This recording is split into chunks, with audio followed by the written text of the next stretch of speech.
به ما پیوسته و یک مسافرت متفاوت در دنیای ضرب المثل‌ها را تجربه کنید.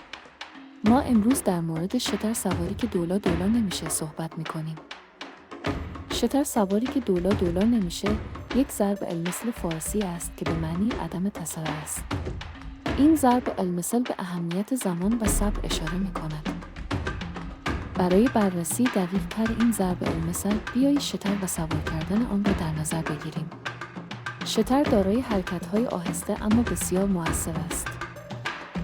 شترها نماد صبر و استقامت هستند.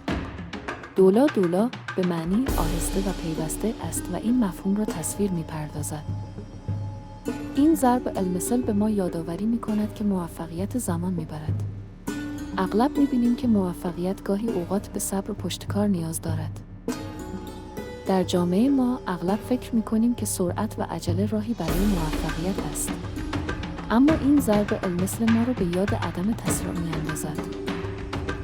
به دلیل اینکه شتر سواری که دولا دولا نمیشه، ما می‌توانیم به موفقیت برسیم اگر صبر کنیم و به آرامی پیش برویم.